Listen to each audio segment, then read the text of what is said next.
Hey guys, welcome back to my channel. If this is your first video, hi, I'm Alaina, and this is The Organized Money, where we talk about planning life and managing money. In today's video, I'm going to be setting up my planner for the brand new week. This is my weekly hourly planner, but I'm also going to be answering some of your questions. I thought it would be a great idea to set up my planner and also just kind of chit chat with you all, since I haven't had as much time to jump into the comments as I usually would. So let's go ahead and jump into some of the questions that I've received. This first one says, your handwriting is gorgeous. Do you practice? How is it so neat? So yes and no. I don't currently practice my handwriting, but I used to. I got my first planner when I was 10 years old. I think I was in like third grade, and I wanted my planner to be nice and pretty. However, my handwriting wasn't really cute at that time because I was a kid.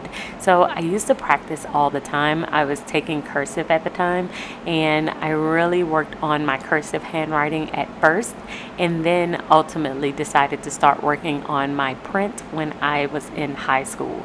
I really kind of stick to print. I don't think my cursive is as pretty as my print, so I started writing in all caps and really worked on my handwriting probably until I was like in college, and then after that I got too busy to keep working on it.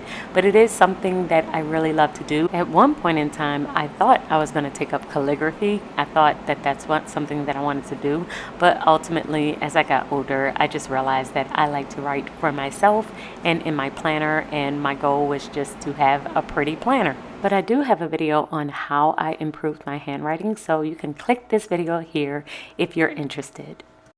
The next question is, I was wondering if you also used Excel to complement your paper planner. So I don't use Excel for everything, but I do use it for my finances. I will use Excel in order to share financial information with my husband. So I will start my monthly budget in an Excel spreadsheet, and then I will transfer the information over into my paper planner. And that's just because my husband really likes to see everything in Excel. He usually will not look in my planner. So having it in Excel makes it really easy for him to just jump on Google Drive and just see kind of what's going on for the month. And then for me, it's easy for me to transfer the information over into my paper planner. But that's the only information that I will keep in Excel. Everything else is within my planner. So if it has something to do with any other area, like my schedule or my to-do list, all of the other things are on paper only, and the only thing that I will really keep in Excel is my budget information. So the next question I got is on storage. It's basically, what do I do with all of these pages once I have them filled out? So I currently have 6 planners, and I keep all 6 throughout the course of the year. And what I will do at the end of the year is I will mush them together, like basically put them on expander disc, and have 2 big books at the end of the year that I can store on my bookshelf. So I currently have about 5 years of those books on my bookshelf. Now, I used to shred them after 2 years, but lately I have been keeping them. So I have kept probably the last 3 years of planners within my bookshelf, and that's just because I'm not ready to get rid of them yet. I still really love to look back on them. I do feel like if it starts to become too much, or the storage is just overwhelming, or it's taking up way too much space, then I will shred them. So when I decide that I am ready to shred or get rid of a planner, what I will usually do is record it before I get rid of it. So then that way, if I ever wanted to look back on it, I still have a video or something that I can like reflect back on and still see the pages within the planner. I think I'm just sentimental like that. I believe that if I was just to throw away a planner, I would probably be devastated if I had nothing to look back on. So I do keep them for as long as I want them. And I kind of think of them like photo albums. So to me, they will never get old. And I am slowly kind of moving toward not throwing them away at all. I think when I was in the beginning of my journey, before I really had my system down, I was more easily able to kind of get rid of certain planners. But now that I really have my system in place, I kind of look at these as more of something that I really want to reflect back on, and I don't get rid of them as often. I'm finished with the first half of the week. I am trying to be as detailed as possible within this planner. So you'll see there's way more information than I would normally put at the beginning of the week, but I think it helps me to actually get more things done when I'm super detailed. So now we're going to plan Thursday through Sunday. The next question is a business question, and it's basically, do I edit my own videos? And currently I still do. I think that I am really going to focus in and get another editor toward the beginning of next year.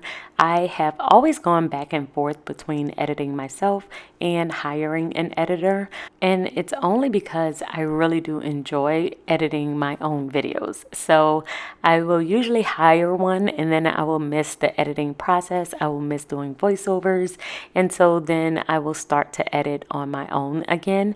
However, currently with my schedule, that's becoming harder and harder for me to do. I'm currently a pastor. I also do financial coaching. I do speaking. I do writing. And so it's been challenging to continue the editing process on my own. So I believe next year that's going to change. But currently, I am still doing my own editing. The next question is a money question. What do you do with investments like stocks? Do they all go into a separate account? Well, I do invest with Fidelity and Stackwell. Those are the two main apps that I am currently using. And I have a Roth IRA account. I have education accounts for the kids. And I also have a SEP IRA, which is a self-employed retirement account. And so each week I have money taken out automatically from my account, and it will go into 3 different areas. I have a short-term emergency fund account, and I will have money go there at the end of the week. I will also have money go into my long-term emergency account and money go into my investment accounts. And so it is happening every single week. It's an automatic withdrawals. I do write it within my budget planner. So on my monthly calendar, I will write every single Friday when those withdrawals happen, and I also will add it in my paycheck budget when I am currently budgeting for the upcoming week. So you do see that when it comes out, but it is, yes, I do have separate investment accounts, and all of that is happening at the exact same time as I am saving and also paying down debt. And the last question that we're going to answer in this video is, do you only keep 4 weekly spreads each month? And I believe that this question is referring to the 4 different planners that I have within my system, and the fact that I only keep 1 current month within my system. And I have 6 planners in total, but 4 of them are the main ones that I'm using every single day, which is my schedule planner, my to-do planner, my faith planner, and my budget planner. And yes, I only keep 1 month of every single one. Now, I also have a future section. It's at the bottom of my planner. I keep a divider with additional calendars toward the back of my planner so that I can keep up with future dates. I think that's one of the top questions that I always get. So if that's what you're referring to, then yes, I have a future section, and that's how I keep up with everything that's coming up in the future. So guys, I had a blast doing this. If you have more questions, please leave them in the comments below. I would love to hear from you. And this is what my planner looks like for the week. I will see you all in my next video. And until then, keep organizing your life so that you can achieve your dreams. Bye guys.